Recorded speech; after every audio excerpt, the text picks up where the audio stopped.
Splenda is typically my sweetener of choice when it comes to coffee. Typically because it tastes amazing. It tastes better than sugar does, and a little bit goes a much longer way than sugar does. I think like one packet's equivalent to like 2 or 3 tablespoons of sugar or something like that, taste-wise. Also, it's not quite calorie-free, but it's close to calorie-free. And given how much I eat in the off-season, I'll take any help I can get when it comes to not maximizing my fluffiness.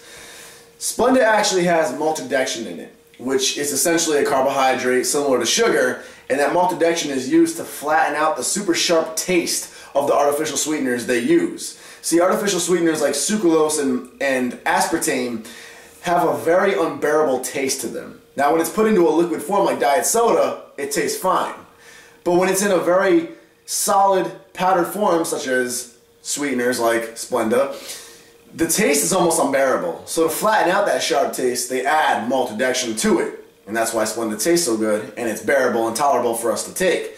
But the price is, you turn an essentially calorie-free artificial sweetener into about roughly 1 gram of carbohydrates per packet of Splenda. So around 4 calories. It might even be a little bit less than that off the top of my head. I don't remember exactly.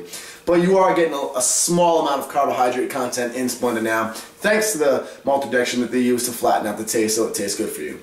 For those asking about artificial sweeteners and why I use them, it's because they taste good and they don't allow me to gain any more fat, because Lord knows I eat enough calories throughout the day in my off season where I'm already getting a little fluffy just through my diet alone.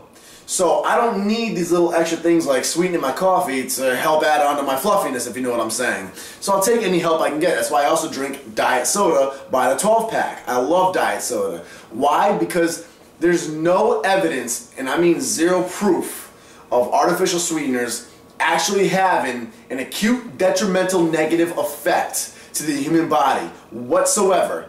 All anybody ever has to get mad at is the fact that some studies have shown in very super unrealistically high doses of just straight artificial sweetener in concentrated circumstances, it can be detrimental.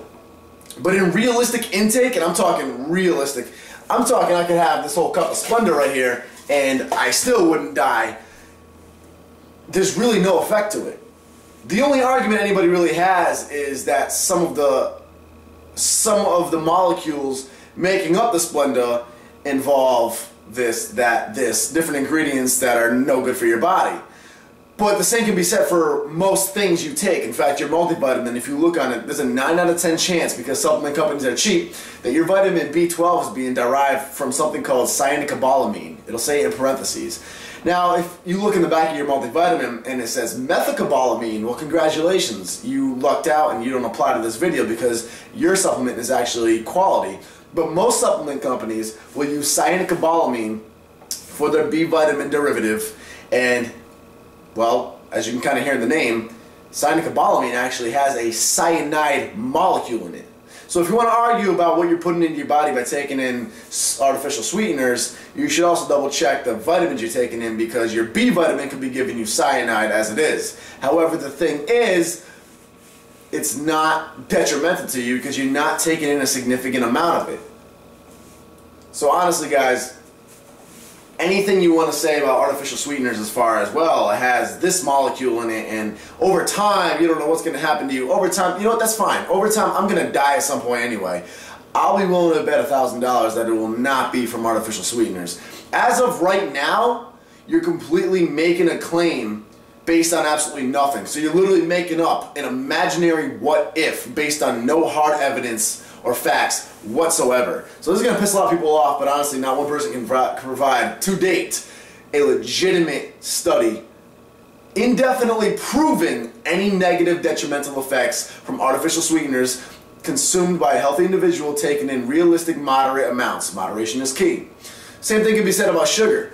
The whole sugar argument, that sugar is toxic, sugar is this, sugar is that. Guys, honestly, to really wrap up the whole argument with one example, too much water is toxic. You have enough water, you're going to drop dead. It's just a fact. Too much of anything can be toxic. But honestly, these arguments being made about sweeteners and sugar is like making that same argument with water. Too much water, H2O, can kill you. So should we not have water anymore? Should I not be hydrating myself with water? Like, are you going to avoid drinking water because too much of it can kill you? Sugar, the whole argument with sugar was done in a very inaccurate study where they took very, very obese, like deadly obese people, and very sedentary people, and they put these people in a very sedentary position. I'm not sure exactly what it was. I don't know if they had them laying down or sitting down, but all I do know is that the actual study was done in a very sedentary state by very obese people who already led sedentary lives as it was. They were then given such an immense amount of sugar. It was nowhere near any amount of sugar. Forget sugar. There was enough calories worth of sugar that most people wouldn't even be able to consume of just regular food in a day with all the macronutrients. Off the very top of my head, I don't have the numbers. I posted a status on this a long time ago, and I gotta admit, it's probably been a year or two since I've even looked up any of the actual studies, but it's not hard to dig up. You can actually find the studies done on sugar because it's the reason that sugar's been a big hot topic through media lately. But basically a very unrealistic amount of sugar, and I'm talking more than you or I would ever consume in a week, let alone a day, was given to these very sedentary, obese people. Now you do that with no other macronutrient included, that kind of a person, that kind of an environment, yeah, you're not going to have the best results. So you guys got to look at basically, you guys got to look at where this information is actually coming from. Because by default, apart from sugar simply rotten teeth and making you fat, which was only because people were taking too much of it, not fitting in their macros and all that, there was really never anything to worry about. Nobody's dropped dead, nobody's gotten sick from artificial sweeteners.